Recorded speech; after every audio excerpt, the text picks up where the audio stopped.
Hi legends, we are back for buy, hold, risk it, and sell. And to kick things off, today we're going to be going through the potential sells and those Origin guys to kick things off, and sort of how many you should hold, if you should be selling any of them, and which one of them might be worth holding based on break evens and how well they scored last week. You think of Carrigan and those type of players. So let's kick it off with Payne Haas and then Carrigan here. And at 880k, Payne Haas is obviously the best or slash second best middle there with Isaiah Yeo. Is he someone that if you do own, you'd look to hold on to him, Scoop?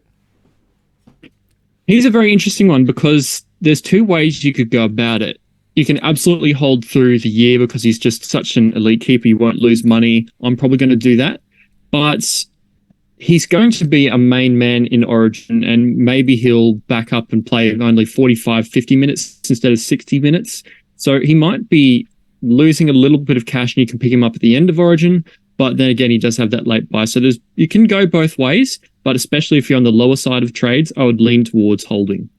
Yeah, well, as we said a few weeks ago, he's one of those guys that if he does play the lesser minutes, it probably doesn't matter too much. He can still get a 50, 60, and kind of half hold price, which will be cool. Let's just get into it now. How many Origin guys do you think it is fine to hold, either throughout the whole period or even through to like maybe 16 or something like that? I think the ideal number is probably 3 top guns. So guys who aren't quite elite but play Origin are probably sells. But guys like Cleary, Hynes, Haas, even Grant, he's still the top option even though he's not doing too well. Those are the type of guys. And if you have 3 of them, then for the minor buy rounds, if one of them has a buy, you're going to be less likely to be in trouble with just how many you have backing up in your team. So I think 3 is probably the ideal number.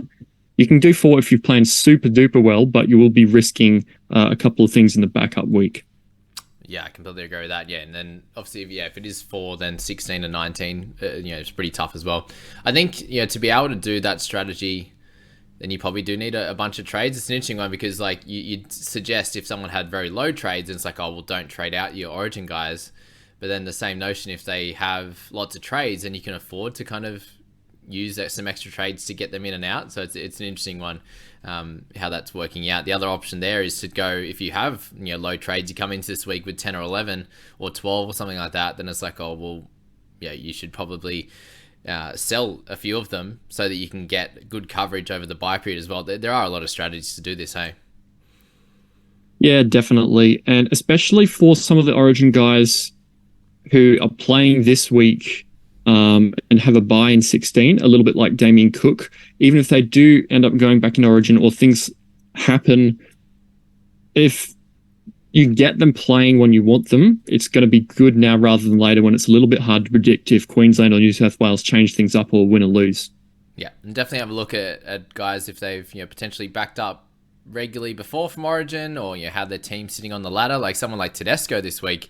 We can speak about him now that he is likely to back up if he hasn't got any niggles just because their team's going really poorly, right? Yeah, I've definitely have him probably just about top of the list to back up and have a good game. Guys like Cleary on top of the ladder and haven't had a buy since early season, so could be rested. But then again, they do have a better buy schedule. I think they've got 4-day turnaround, so it's a decent chance he'll play, but he's more likely to be rested than someone like Teddy. Yeah, I agree with that. Let's go to Pat Carrigan now. 767, a 25 break even now, which is ideal after his massive score. Is it worth holding him through this period now? If you can afford to hold him and score around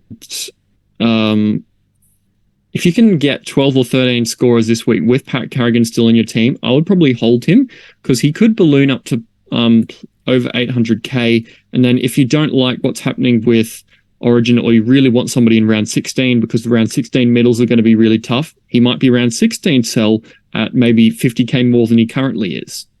Yeah, I think that's pretty fair. Because you can look at him and go, oh, okay, if he gets a 50, 60 minutes in a backup week, it's not going to be an amazing score for him compared to what Payne Haas can do.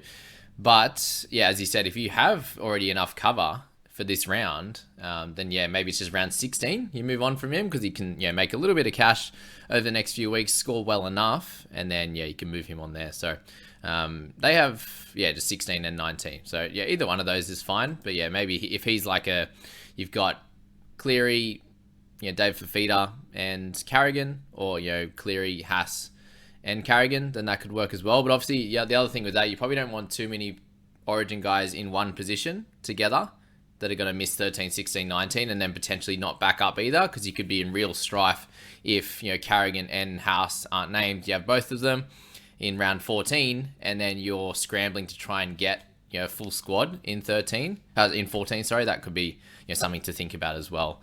Maybe only just keeping one of Haas and also Carrigan. All right, let's go to Cleary and then Hynes. So Cleary's up over $1 million now. They both are actually 1.031 for Nathan. And you do say there's a little bit of a worry based on potentially not backing up. But with his scoring so high, is it worth holding on to him? If you only have him and not Hynes, would you do that as well? If you have Cleary and Hynes, how would you play that one? Let's just talk about that whole situation. Yeah, if you just have Cleary and no Hynes, I think it's no-brainer to hold Cleary. His schedule is pretty good theoretically. He might get an extra rest, but he does have 2 4-day turnarounds and only 1 3-day turnaround, so maybe they rest him on the 3 and he's available for most of them. I think given that Hynes and Cleary are just so far above most of the others this year, it's not really a great idea to sell someone who is scoring so well and has such a good buy schedule if you've got just him. If you have both, it becomes a bit tough, because if you're going to hold, you need base, like a lot cheaper options, unless you're second place and have 14 million salary cap. I think you can sell one, but I'd probably still prefer to have both, given they're just so far ahead of everybody else. Yeah, and that situation you spoke about with Carrigan is where I'm at right now. I'll probably likely to have 12 this week, and that's including holding Cleary and Hynes. So it's like, okay, well, the money that they have at over $1 million, obviously it's going to be hard to get back, and we saw what we were doing to try and get Hynes like a matter of weeks ago. It's going to be very difficult to get them back for one. But where are you spending that money this week? That's the other question. There's no real guys over 700, apart from if you're trying to get like DeBellin or Adam Fanua-Blake. That's 250k in the bank. That where are you using that elsewhere? So it's like, you'd be sitting with sort of 300 or 400 in the bank most likely, right? Yeah, unless you're using that to get like a cheapy out, like Burbo. Wow. If you go Burbo plus a Hynes to 2 sort of 600-700k guys, that could work. Otherwise, It's probably not going to be worth it in the long run. Yeah, that's probably the only reason it'd be worth it. Hey, cool. So you're fine if you have both. Most likely hold both. Is that what you'd say? Yeah, most likely, unless you've got a quite concerning number of Origin stars, I'd definitely look to hold both. Beautiful. Yeah, they're both scoring so well. Hynes had one bad score. Other than that, he's been 80-80 and 70s and a 98. So they're just so much better than the next guy on the list. So let's talk about Harry Grant now. So the hooking position is absolutely terrible. He's averaging 60. That includes a bunch of lower scores of recent time. The last 3, 55, 55, 43. So way lower than where he's averaged. What do we think of him as a guy that's going to back up? Because again, they have buys in 13, 19. He'll miss 16 as well. So it's not the worst schedule. A lot of the guys we're holding through the bye period, guys, remember they'll be missing 2 games unless it's a Dolphin or a Warrior. So Grant being the best hooker, he only misses 1 more game. Do you think he backs up? I think he's probably before the Roosters fell down the ladder and Teddy's probably going to have to back up, that Grant would be the best one to hold for his likeliness to back up, because Queensland run the 40-40 hooker split with him and Ben Hunt. He doesn't have to tie himself as much as he would compared to like a Payne Haas or a Cleary who plays the full 80 minutes. So given that they have a decent buy schedule, I think he's probably going to be one of the more likely to back up all 3 weeks. Yeah, and if you did want to sell him, who would you go to in the hooking position? I did come up with my list of the best hookers for this week. I've got Cook as the best, and then second and third goes to Jeremy Marshall-King and Robson. Would you go Grant to Cook, considering he's only going to play that 1 extra game? I think I would do that if you're going to sell Grant. Cook just seems such a fantastic option at the moment to have so cheap playing through this period. So I think Cook is going to be potentially looking to try and get back in, so he might even improve his scoring a little bit through this period. Yeah, I agree with that. Are you fine if you just say you don't have Grant, but you need a hooker this week, you'd be going for Cook over the other two, definitely? Yeah, I'm going Cook personally for me. Robson's plays 13 and 16, but he just hasn't really done anything, and the Cowboys aren't going great, so I'm personally off him at the moment. Yeah, I'm off him even though I own him. And Jeremy Marshall-King, yeah, you just have Cook ahead easily. Yeah, Jeremy Marshall-King's very good, but he needs attacking stats and has that really annoying round 16 bye. I think that's going to be the hardest one of the year. Yeah, definitely. Okay, so Grant, we move on from him. Let's go to Hamiso. If you still own Hammer at this time, is he a sell? Yeah, he's been losing cash. He hasn't been quite as involved. Now he's gone. It's sell time, I think. Yep, simple. 510k is enough to get around to anyone else. Okay, Flegler's an interesting one, considering a few people, not a lot, obviously. He's owned by 1.26% of the top 5k, so not a lot of people listen to our advice for his couple of good scores. But if you do own him at the moment, is he a hold through this time, missing 3 games, or is that not being a gun, it's just an easy sell? Yeah, I think unfortunately you have to sell him. I think we got this a little bit wrong. We thought he'd be a bit further down the pecking order, but they've gone and held pretty loyal to what they had. So I think he's just going to be a sell to one of the other guys, like maybe Tatola, with no Rabbitohs middles. Yes. Well, you wonder if Kaufusi didn't get the suspension, if Gilbert just takes the middle spot for Flegs, it could have been a high chance. It's that or Arrow, I suppose. The only ones that could have been a Gonski. So Lachy Miller, the tragic news of him, we thought he got dropped to New South Wales Cup, but he's actually on the bench this week, which I don't even think helps anyone, because if he does play and gets on for a few minutes, he's going to lose bulk cash. So it's probably better if he wasn't playing at all, right? The tale of Lachy Miller is a little bit like the Haas story last year, when people were like, he's got a ribs injury and jumped off at like 900k, while all of us held all the way down to 650 or something like that. I think he's just a sell now. He doesn't look anywhere near the player he was previously, and Ponga's taking stats of him anyway. And I think Ponga's been moved to fullback to just give him some practice and give him a shot at Origin 2, particularly if Queensland don't win. So I don't really see anything good coming from Miller in the next little while. Yeah, and where would he even play if he came on the park? So yeah, not good. For someone that, from round 3 went 63, 72, 71, 57, you're like, oh, this guy's the best thing ever. He's going to be a keeper all season, and just absolutely fell off a cliff. So I suppose that can happen, obviously, for guys that haven't been in this league for a long time. You haven't seen what's happened with Teddy, so it is very hard to predict these things, that's for sure. Let's speak about B.Trbojevic now. 220k, just found out, obviously, he's out for a bit of an extended period of time. Same as his brother, so the Trbojevic clan, not in a good way.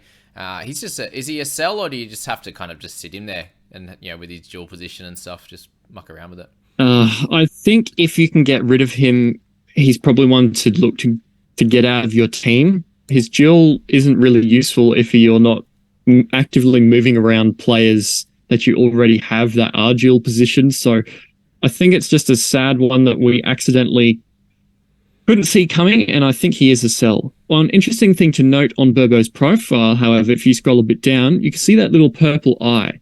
Footy Stats has been updating a little bit recently, and they're giving some community notes and updates. You can see that they've noted that if you've got a hammy injury at a certain time and what happened for the rest of the game. So watch out for that in the future. It's going to be very helpful. Yeah, so anyone can pop their thoughts in there. Bethany's chucked it in there. Burbo hammy injury at the time, 27-29. Fainu moved to left edge and played out the game. So that's really, really important there. That's the first time that's popped in. So I was even trying to find it there when you mentioned it.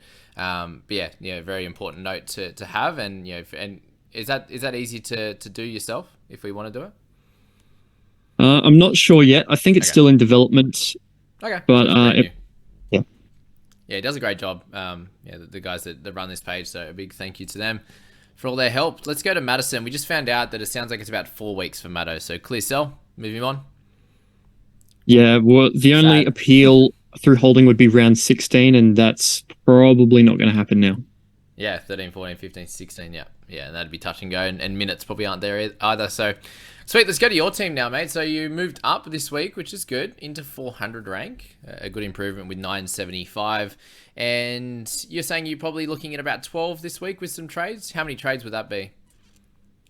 I've saved a few, so I'm going 17 down to 14 using 3. Okay. I really love my trades this week. Tanner Boyd to Damien Cook at just 3K price difference seems kind of almost illegal, given they were 466K different at the start of the season. Wow. Cheese to Tohu Harris, and then Miller to Drinkwater. Tohu Miller to Drinkwater. Awesome. So that leaves you with... Where are you missing? So you got the 3 wing fullbacks. I'm missing 1 edge or 1 center if I move one of Bird Lemulelu up to the edge. Okay, so just Hopgood in the edge. Okay. Yep. Yeah, so not really playing any real cheap guys, are you? No, I've been trying to look to sell Isaiah Katoa on my bench to somebody, but there really isn't anybody that's sticking out to me unless the news comes out that Branko Lee is going to miss a bit of time with that hammy injury. But given the fact he was named, even if he's out this week, he could be back in this next week, and Tavares could be another trap. Yeah, the old interchange Tafade, that's for sure. So you're sitting with Katoa on your bench, is that correct? Yes, I've been contemplating looping, but I mean he's going to score like 30 less than the other two, so I don't even know if I'll bother. Yeah, well, let's talk about that anyway. So there's a bunch of guys in this position. I've been asked this question a lot. So you can loop this week, correct? Yes, so... especially with the bye players who don't lock at all. So Cleary's away on Origin, but he doesn't count as a do not play. He won't lock until the end of the round because the Panthers also have the bye. So for somebody like me who has Sean Johnson, Dylan Brown, and Isaiah Katoa all in the Haas position, you can only score 2. It's just your starting 13. So I might potentially look to do something like move Dylan Brown to my bench with Isaiah Katoa and put Cleary in the starters. And that way I can loop a little bit like normal with those 2, except instead of having 4 emergencies, you kind of have 8 this week. Yeah, exactly. So it's very simple, guys. It's normal looping applies, but in this week you must have a non-player. So an extra. If you have the 2 halves that are playing this week, you have a third with Isaiah Katoa. You need 1 more who's a non-player. They will go into your starting side. They will stay there. The person who plays first, you put them on your interchange. Okay. If they play really, really well, awesome. Isaiah Katoa must be below them in the emergencies. Okay. If you don't want to take his score, beautiful. If Brown happens to get injured, if he's the guy you put in the interchange, if he gets injured or gets a head knock in the first minute, beautiful. You can loop. Well, it's not beautiful, but you know what I mean. You can loop Katoa and throw him into that starting side then. Okay, so that's how you'd play it. Otherwise, Katoa would stay in the emergencies away from being in front of Brown as an emergency for Cleary, who would be out. So again, you can only get the starting 13, but you can loop with if you do have that extra one, but you must have a guy in that position that is on a bye. Beautiful. Simple. I've had a lot of questions about that, which makes sense. But that's anyway, 13 starters. That is it. It keeps giving you that every time I log in on the app, it gives me that notice. So I hope everyone can is all over it for sure. Let's speak about Joe Offengawi now as a potential purchase this week. What are your thoughts on him, and do you think that he can get back to that great PPM and minutes that he was playing at the Tigers? I think he's a very solid shout. I'm probably going to pick him up in round 15 after the Eels bye, just because I'm going to have quite a few out next week. And he's not going to run away in price. We can kind of see what his role is. But, I mean, what other role is he going to have other than probably 50 minutes at prop? He's going to replace Regan Campbell-Gillard, essentially, until he's back. And I think with 16 and 19, some of them being out anyway, he'll still be good throughout that entire Origin period. What would you expect him to play minutes-wise? I think he'll probably hit about 50, 55 minutes this week.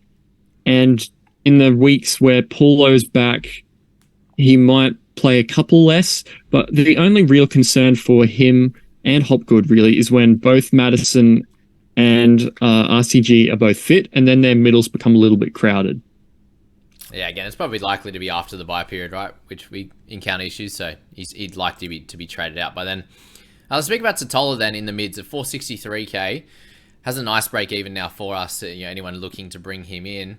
Would you try and just spend up and go for like the Tohu Harrises, the Horsburghs, the JDBs, these type of guys in that mid position, or is there worth in going a little bit cheaper in that position so you can go a little bit more expensive elsewhere?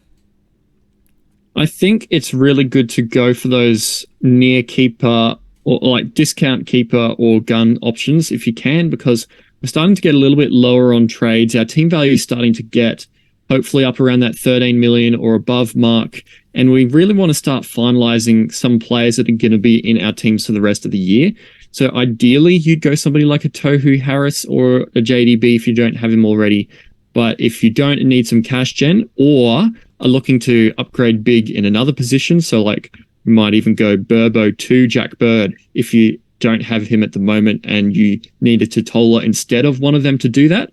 I'm happy with Tatola, but yes, he's good, but I'd prefer those guys who'll get you those gun points. That might be the only way of getting him. Hey, it's just that if you're upgrading, if you don't have Bird at center, I think he's a must.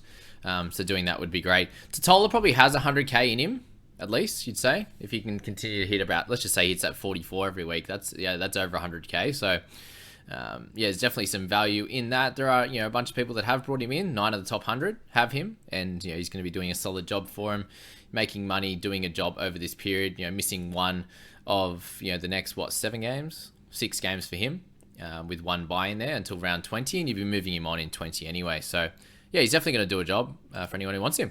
Let's go to Tohu Harris, and you just spoke about him as being potential gun.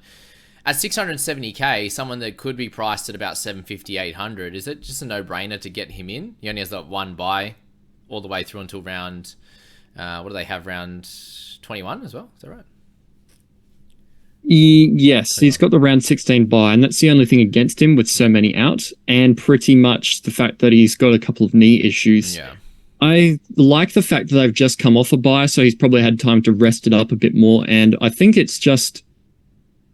You don't get Tohu Harris at that price very often when he's scoring 60s in 80 minutes, so I think it's a fantastic time to jump on. Yeah, well, his lowest score, non-injury affected, is 51, and other than that, it's 64. So 64, 65, 69, and 70. If he can hit anywhere near that 60 mark, then he's 150k undervalued, and he's going to be one of the best mids in the game. So everyone wanted him at the start of the season after that couple of big ones. So he's already owned by 10% in that top 5k and top 100. So definitely someone that I'll be bringing into my side, and I expect that most will also. Would you go?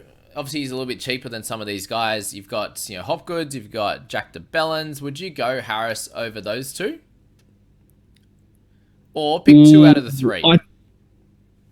That's a really tough one because DeBellin looks one of the top 5 scorers of the year if he keeps that role. He's averaging 70 in the last 5 weeks. Hasn't even looked like doing much less. I think his lowest score is 67 and his highest is 76. That's absolutely elite. If you don't have him, I think you need him. Hopgood is going to be fantastic over this origin period, but when the Eels are fit, I think he's probably a sell in about round 21. But Tohu Harris is really fantastic probably all year as well. So if you're low on trades, I would probably take Hopgood out of the calculations more so than the others, but all 3 of them are absolutely fantastic. Yeah, okay, beautiful. I've got my rankings here. Jack DeBellin, number 1. AFB as the scorer this week, number 2. But I would pick Harris over AFB just for the price, obviously. Yeah. And then say Horsburgh and Tups. And then I've got Hopgood in the edge. And you've got 5 really, really good bids there. And then there's obviously heaps of others with Carrigan, Yos, all those type of guys. So I think it probably personally is worth grabbing Hopgood over... going for JDB this week. I'm not exactly sure, just because the edge is so bad. I don't know. Let me know your thoughts. I think, if you're likely to have a decent amount of mids, and at worst you have like a Tatola as your third mid, and he's going to hit you a 45. But, how many edges this week are going to get you over 40? Yeah, it is a good point. With Sewer out as well. Yes, that was a hammer blow to anybody who was looking for a second edge this week. Given that Lachy and Host are a little bit questionable at the moment, and you really probably want to put those dual centers in the centers, Hopgood looks just far and away the best edge to have this week. So if you need an edge, he's absolutely the top option. Yeah, beautiful. Let's go on to the halves over there too. So I've got Johnson as number 1. Just I think the consistency over Moses is big. Moses has the ceiling, and then Brown would be the third best half position. Do you have any thoughts against that, or are you about the same? Yeah, I think that would be about right because Johnson's been pumping out 60s and 70s anyway, and the Broncos are missing 5 Origin stars this week. He could cut them to pieces. And similarly, as you were saying with AFB is going to straight up battering ram Brisbane into submission. He could have like 250 running meters and push over for another 10 minutes into the game try. He could be massive as well. He's just so expensive now, isn't he? In the centre position, the best scorers I have this week are Jack Bird and Dane Gagai, who surprisingly obviously missed Origin. Would you look at Gagai at all, or is it just that he's too expensive and has the bye next week? Yeah, I think you have to pass on him. Unfortunately, 700k, and he just came off his worst score of the year. Absolutely got shown up by Connor Tracy, and although he will be trying to get his Origin spot back, I'd say, so there's a chance he goes big this week to show that he still has something to give, and he absolutely does. But yeah, at his price, you can buy Jack Bird at that price. It's really not worth getting somebody like that with much more risk at that high price. And then he could, play his way back into an Origin or an injury or something like that could happen. So that's that there. And then obviously Lemuelu would be, he's my second best choice because I own him. But then, Campbell Graham with his sternum injury, that whole situation's been fun. And then Matto as well as the rounding out the 5. So there's actually a lot of good centre options, isn't there? Yeah, heaps of good ones for this week. But unfortunately, most of them have the round 16 bye. So if you're set for centres this week, all good. If you're not set for centres this week, you're probably going to go well in round 16, but I would try and get some centres this week because a lot of people are going to be really strong there. Definitely. And then the wing fullback, it's a bit of an interesting one. Obviously, I think potentially the best scorers this week, or the guys that are averaging the most right now, are Greg Marzhew and Asako. Is there any interest in getting either of them? I've had a couple of people talking up Isako, especially with Hammer and the Dolphins just playing well. I think you're probably paying close to peak price, though. He's come down a little bit, but he needs to score tries to do well. He does kick goals, though, like Ruben Garrick, but if you're looking for a winger with a high floor and a high ceiling, I think you'd just go down to Garrick at about 70k less. Yep, so he's on my shout-outs list. Obviously, Ponga, I think, could be one of those best scorers as well this week with Drinky and Garrick. So if you had the pick between Drinkwater and Garrick, you pick one. Do you just base it off, what you have available in round 14 next week? Is that how you look at it? And then potentially round 16 cover as well? Obviously, both will play in round 16. I think so. I can't split them too much at the moment. Okay. I think Garrick's going to do well this week. He's going to take on more responsibility with no Turbo. But Drinkwater is also probably going to do a little bit of extra kicking with Tom Dearden playing 18th man for Queensland. So, in all honesty, it's very tough to split them, and they're at reasonably similar prices. Cool. Yeah, so just base it off the buy and when what you need for round 14. So we spoke about Hopgood. He's just going to be that guy that he's a great captaincy option, I think, this week. Who are your top 2 or 3 captaincies in order? Oh, I put a little poll in the Discord server, and I agree with most of it, but I'm a little bit more gun on Hopgood this week. I just think I wanted to look at the bench, and I'm pretty certain that Hopgood's going to be playing 80 minutes in the middle compared to where he played 80 minutes, but he moved to the edge for a lot of the second half when Matto went injured. So he was on 54 at half time and just offloading away. So I think he's probably got a floor of 55 if he plays 80 minutes and a ceiling of 85. Jack de Belin is going to get you a 70 and you're going to love it.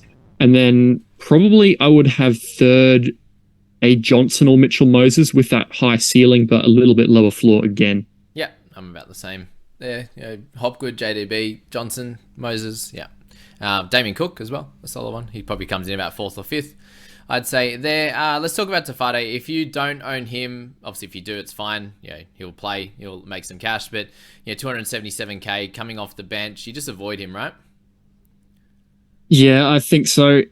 Look, if there was going to be news that he was out for 2 or 3 weeks, he probably only needs 2 or 3 weeks, given that he's got such a low break even and we know what he can do from that fantastic game he had earlier in the year. But he's on the bench and Lee's been named. That just seems like a game where he could be laid out. Everybody rushes in to buy Tavare, and then Lee's back next week because he's fully fit then, and Tavare has drawn people in and then disappeared for the second time this year. So I was tempted by him, and I'm probably not going to field 13 now because Tavares looks a little bit trappy. Okay, yeah, I agree with that. There's no point throwing him in for that reason. Damien Cook, we spoke about pretty heavily at the start. You know, the scores haven't been amazing, but you get him under 700k for the first time, which is pretty ridiculous, right? Yeah, and this was what I was alluding to a little bit earlier. If he tries to play his way back into Origin, picks up his form and his scoring, he was going to miss round 16 anyway on the bye, so the only extra one you'd potentially miss would be potentially round 19. And honestly, having Damien Cook in your team sub 700k, I think is a really good thing. As long as you've got a couple of trades to trade him out in the head-to-head grand final week, or just like the second last week of the Classic year, I think you just get him in, lock him in into your final 17. Yeah, it's a great way to go about it. You get him at the lowest he'll probably be, and he plays 13 and 19 if he doesn't get back into Origin. So there's obviously that risk as well, but it's a risk you probably should take. Isaiah Katoa, 439, break even comes up. This week he plays with Milford, so he should get the 80 minutes this week, but Milford will take some kick meters off him. If you have enough players in the half position like I do, personally, I'm looking at trading him out just for that reason. If you don't have enough halves, do you just stick with him in your side this week, or is it okay to trade him? Oh, I think it's only okay to trade him if you're going to another half. He's going to do okay, I think. I mean, he'll probably not set the world on fire, but he'll probably get you a 25, 30 points, which is a lot better than nothing. And his price isn't going to plummet through the floor straight away. So definitely probably around 14 sell. And if you have extra halves, you can sell this week. But yeah, I'm fine to hang on this week if you need to.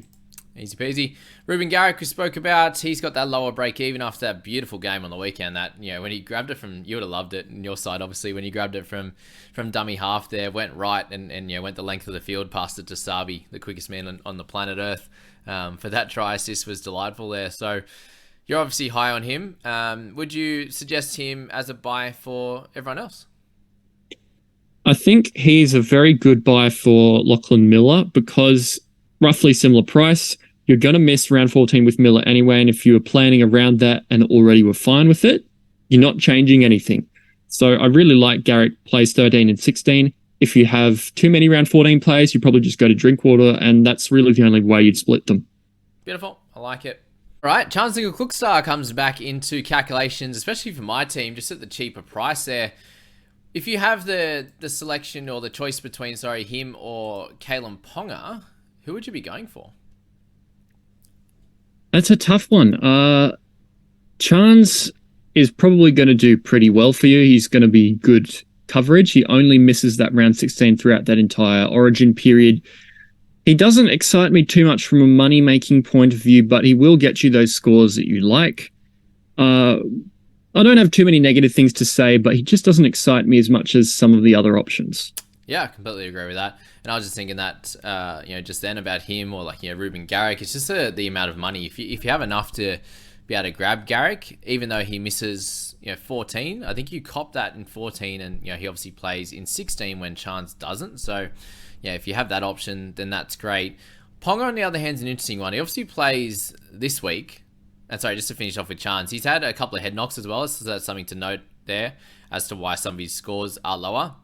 But he's going to be pretty solid across the board, and he has 1 try for the season and 2 try assists. So you'd imagine there's going to be some attacking stats coming at some point. He has 0 line breaks for the whole year. So yeah, something's going to come. Hopefully it is this week if I bring him in. Ponga, on the other hand, as I said, he plays this week, but round 14 he'll be out, and then he'll be fighting for his spot back in Origin. So yeah, is it worth it? I'm steering away from him just because I think there's a few too many red flags. It's really good. Potentially, he could whiz up past 600k and be fantastic coverage if it works out. But he might not go too well. I mean, the Knights are struggling. He's just going to change position, and fullbacks haven't been amazing this year in general. If he goes really well, he could be back in Origin in round 16. And if he gets another head knock, well, then he's out again. So the situation that you really need is Queensland to win, Ponga to go well, but not too well, so that they don't want to change anything and he's still there for round 16 and makes money. And that's a very narrow window that keeps him safe. And I think that's a little too much for my liking, but if you need somebody cheap, he definitely is that high risk, high upside play. That's what it is. It's the cheapness of it and the ability for him to score really big. But yeah, lots of risks in there. So you mentioned potentially definitely selling Tanner Boyd. I still kind of see him as a hold. I know I've wanted him over the last sort of month or so. The last 2 weeks, I think, is probably going to lead a bunch of people to sell. He hasn't had his 2 best games, the last 2 especially, and the Titans obviously, losing both of those as well hurts their prospects. But before that, those 4 weeks before was 47, 74, 56, and 66 without doing too much. So, yeah, are you fine with people holding or selling? Yeah, if you're not too keen on Damien Cook or you have some other options, you can probably hold on to Tanner Boyd. I just don't like the fact that he's probably approaching peak price, and he does miss both 13 and 16, which is really rough if you're trying to use him as cover. So you're going to need a plan if you're going to hold Tanner Boyd. I am also a little bit worried that in round 14, I think both Brimson and Sexton are both going to be fit, and that he might lose his spot if the Titans haven't done super well. So those are my worries about Tanner Boyd, but if you want to hold him, you can and see what happens. I definitely was having a little think about the Sexton, him coming back, and that definitely hampers things for sure, and could be the reason why you do push to actually move him on. Let's speak about Sam Fainu, who came in and played the rest of those minutes for B.Trbojevic. Something to note, he did play 40 minutes off the bench in round 8 and got 5 points, so not very good there, and why he didn't make any money last week, given he got the 26. So, the score was okay. The minutes there, so obviously you're not a great PPM. Is he someone that you even look at, considering he may keep that spot? But again, it's a may keep that spot, isn't it? Yeah, if you look at him from the point of view that you're not interested much when he's a mid, and you'd be much more interested if he was an edge, just tells you how desperate we are at potentially trading in guys who we shouldn't be. That might be traps in other positions, like B.Trbojevic last week, and potentially Tavare in the centers. So he looks better than some of the other options around basement price, given that there's just so many injuries in the edges and the middles for Manly at the moment. Jake Trbojevic is out for 6 weeks now with a calf tear, and I think Ben is about 4 weeks at least. So his job security is pretty good. He'll make some money. He won't be overly spectacular, but he'll do a little bit of a job for you. It's just that he's only mid, and for this week when he's not potentially scoring in your team, I don't know if I love it until round 15. So, and by then it might be too late. So a definite option, but not one of my favorites. Yeah, as you said, just the fact that he's actually mid in the game is the killer. All right, someone that a lot of us are interested in, I personally won't be able to bring him in, but I'm very excited to watch him play, is Luke Metcalf. And, has been absolutely, scintillating when he does get on the park, even when it is limited minutes. For the most part, he's able to do something great. And we saw what he did in that, that trial for the Warriors there. And then he had that big hamstring injury, which he actually got sent over to the hamstring doctor in the US, I believe, there as well. Was it US or Canada? But $319K, not basement price, is a little bit annoying. I definitely think you can watch him for a week. Would you pick him up now though if you needed a half as like that high upside kind of guy? I think you would pick him up only if you're convinced he's going to stay there just because he's an electric player. The thing is, Volkman is still a good player and could come in. I think he's less likely, though, than Tamari Martin, who is soon to be fit. So I think one of them is going to end up on the bench in potentially a 14 role, and the other would stay in the starting side. So there is definitely risk attached, but he is an absolute gun player. And if you think that he will stay there, could be an option, but he could also be a trap. Yeah, he only had a couple of chances. He played 30 minutes at 5'8" in 21 and got 26 points in that time. And that just included, just a few bits and pieces, which was crazy there. Turnover tackle, 9 tackles, some kick meters, some run meters there to get that 26. And then he got a 69 with 2 tries and a try assist and a lie break in the game against the Tigers. So he has the ability to do it. We saw what he did in that trial game as well. But definitely some risk involved with Lukey. Just a quick mention on potentially all the 1 gamer or 2 gamer guys, Lockie, that are coming into play this week. There's obviously a couple for the Cowboys, Laybutt and I can't remember the winger's name, but both likely to probably play 2 games, right? 13 and 16. Is there any interesting guys that would play 2 games? I know you probably have no interest in guys at this stage that play in, will probably just play in the 1 round 13 game. Yeah, I think it's too early for those guys who might make you 50k and then sit and do nothing for the rest of the year. Yeah. I think given that they have buys every week, you really want to be looking at your first red dot, if at all, in about round 19 or round 20 when you're doing those final upgrades. Yeah, for sure. All right, let's just have a quick look at the the mid-range and those cheapies that we mentioned. So Jacob Little, are we just sitting on him for now? Yeah, it was a little bit disappointing. I was hoping he'd be an option. He probably would have played 5 extra minutes if it wasn't for that head injury 5 minutes before half time, but he didn't do a lot when he was on the field. He probably would have got close to 40, but we wanted to see probably closer to 45 in 60 minutes than 34 and 55. So with Cook being an option now and others later on, he's fallen down the pecking order. Yep, all the mid guys that are options. We got Tatola, obviously a solid one. We spoke about him. Sele and Greg, and they're probably 2 guys you just want to hold, right? And then I even threw Katoa in there just because they're short on middles. Any thoughts? Yeah, well, the Eels, they're decimated during Origin this year, but from injuries and just players who got called up. If it wasn't for Offahen Gowie, Hopgood would have probably wanted to play 2 players worth of statistics this week. But yeah, I think Offahen Gowie's signing probably hurts guys like Katoa a little bit. Just further down the pecking order. Yeah, just not quite as interesting as they were before. Yep. On the edge, we have Helam Lukey, we got Jacob Host, and then we've got Fainu, and then... Oh, sorry, he's not even in the edge anymore. I thought he was an edge player. You got Ben Maddock is still this week starting, so happy days if you still own him. The money man Masilla, and then Toby Couchman as well. So there's not a lot in that mid-range to cheap range in the edge, which is understandable with yourself just not having one of those edges this week. We've got the halves position. Jackson Hastings is like half an option. I know TK's been mentioning him a little bit, and I'm like, oh yeah, he's just scoring okay. Not for me. Crossland, if you still own him, awesome. Nikorima, and then Katoa. If you have both of them and they're one of like a Dylan Brown or Sean Johnson, then Nikorima, the guy you play this week? Yeah, Nikorima is great to hold onto, and I would probably hold onto him out of Katoa and him if you have one extra half this week. He does line up at fullback this week, though, where he doesn't really score that well. So I would look to be moving him on next week, because Milford's trying to weasel his way into the team, and just because he'll probably crash back to earth with his money making after this week. Yeah, well, hopefully he can come out and actually do all right, but I do agree he's a better scorer at 6 than he is at 1. So interesting between who's going to score better with Nikorima or Katoa this week. In the centres, there's Zach Lomax and then Isaiah Tass. There's no real cheapies. I've got Tafade in the wing fullback there, which is the hardest position. So any interest in someone like Lomax or no? Lomax is a guy you could bring in if you don't have round 13 centres. But like Jack Bird's schedule, he also has around 16 buys. So if you are loading up on all these guys who are going to be missing later on, I wouldn't.